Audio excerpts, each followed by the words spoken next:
नमस्कार दोस्तों, मैं जितेंद्र धनखड़ आप सभी का स्वागत करता हूं अपने ट्रेनिंग इंस्टीट्यूट में। आज हम लोग बात करने जा रहे हैं हॉट वर्क के बारे में। दोस्तों, जो हॉट वर्क है वो एक ऐसी जगह पे किया जाए जहां पे कि सब चीजें फायर प्रूफ हैं, तो आग लगने के जो चांसेस हैं वो जीरो किए जा सकते हैं।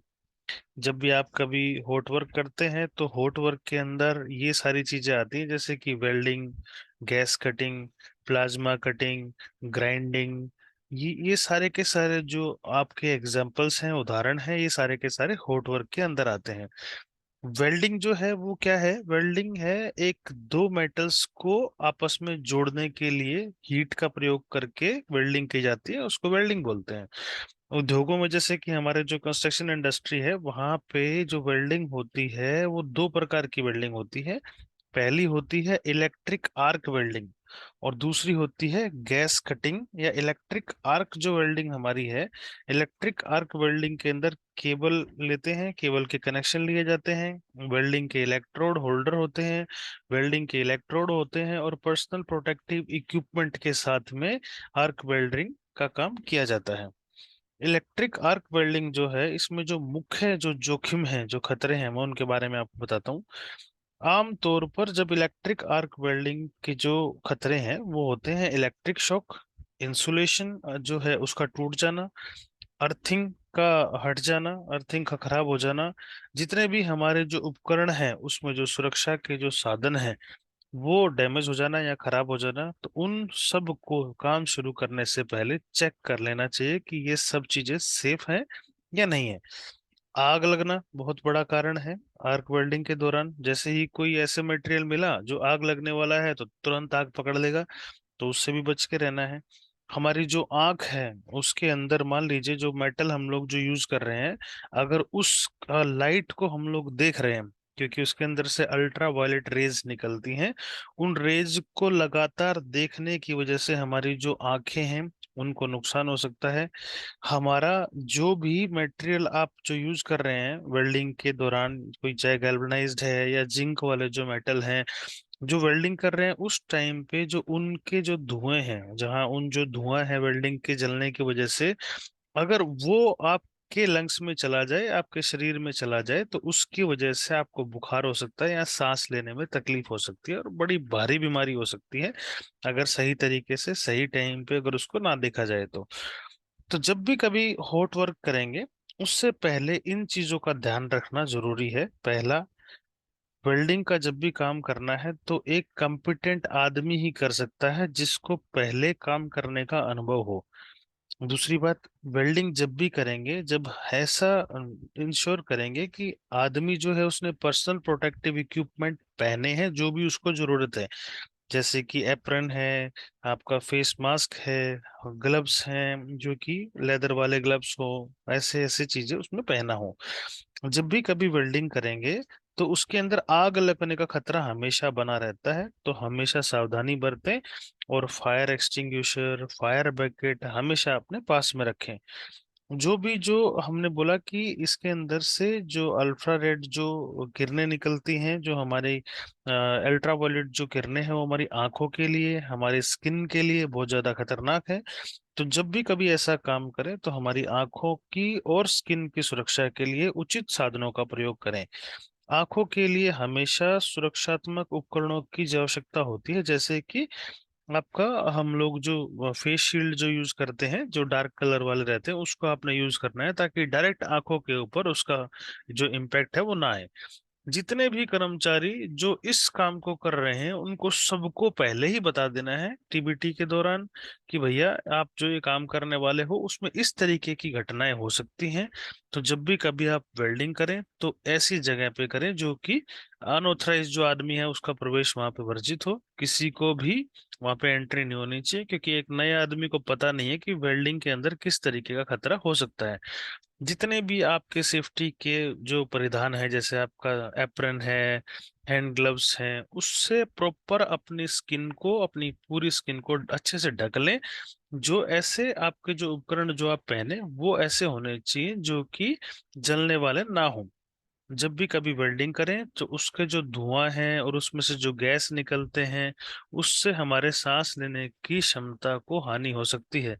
तो उसके अंदर कुछ ऐसी लीड्स या कुछ ऐसे जहरीले तत्व होते हैं जो जब उसके कांटेक्ट में आने की वजह से निकलते हैं, और जिनका अगर हमारे शरीर पे हमारे बहुत बुरा प्रभाव पड़ सकता है।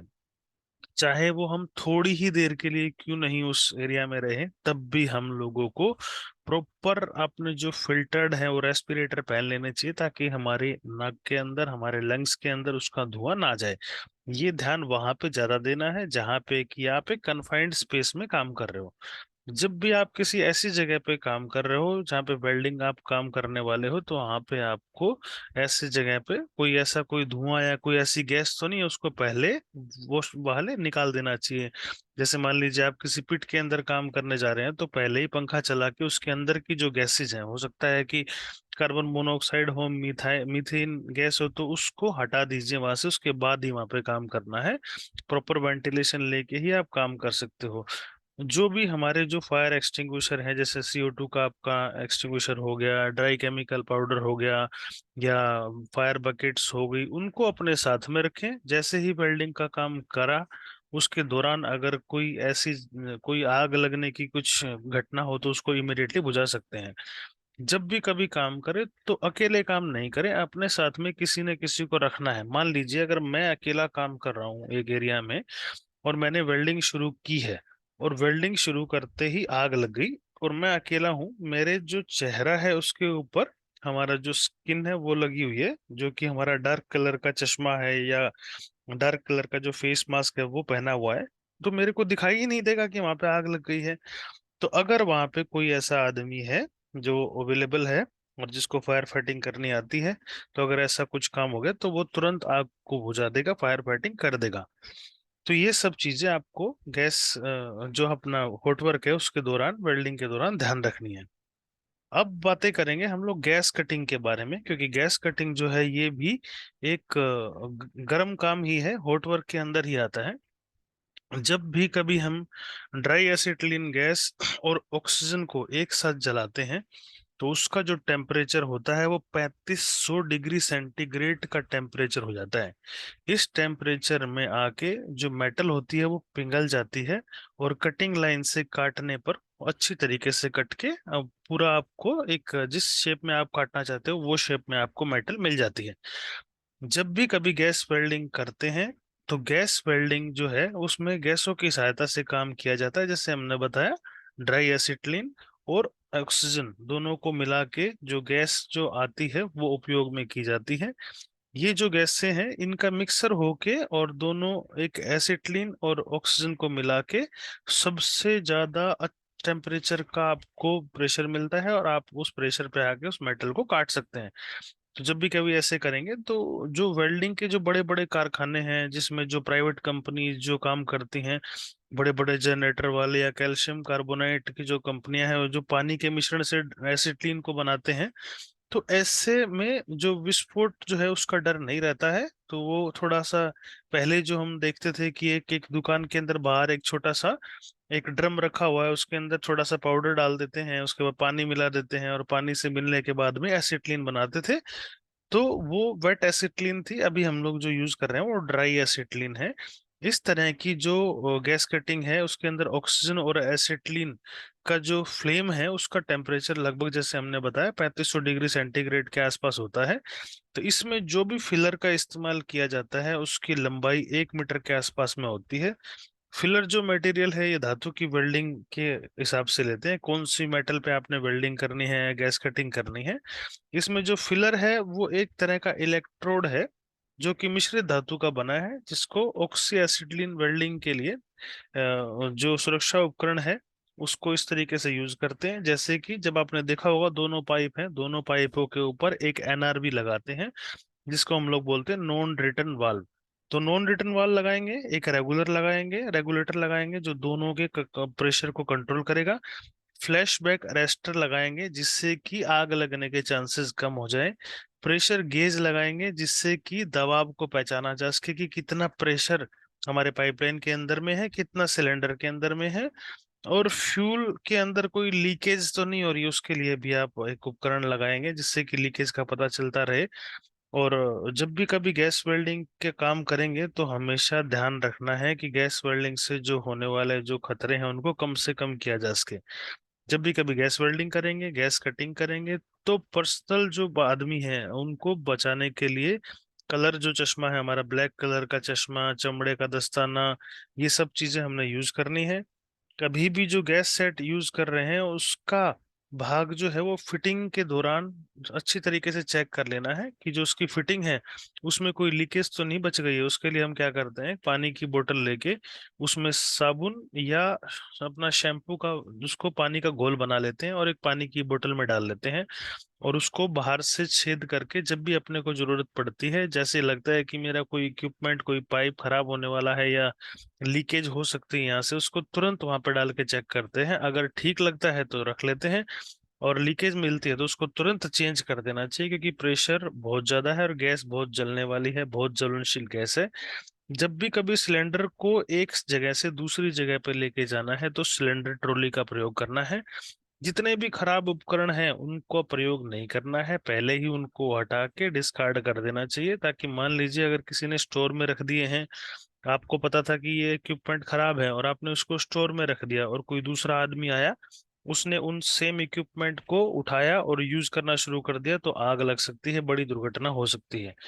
जब भी कभी वेल्डिंग का काम करेंगे या गैस कटिंग का कर लेंगे तो पहले ये सुनिश्चित कर लेंगे कि जो हमारा कार्य है, जो कार्य क्षेत्र है, उसमें कोई ऐसी गैस तो नहीं है जो ज्वलनशील है, या ऐसी कोई चीज तो नहीं पड़ी है जिसमें आग लग सकती है, जैसे कि कपड़े हो या ग्रीस हो, ऑयल हो, पेट्रोल हो, किसी भी तरीके का कोई आसपास में कोई सीएनजी की पाइपलाइन हो। तो इन सब चीजों को देख लेंगे, और अगर ऐसा कुछ है तो उसको प्रॉपर ढक देंगे और उनको अवॉइड करेंगे डायरेक्ट जो है एक्सपोजर से बचाने के लिए।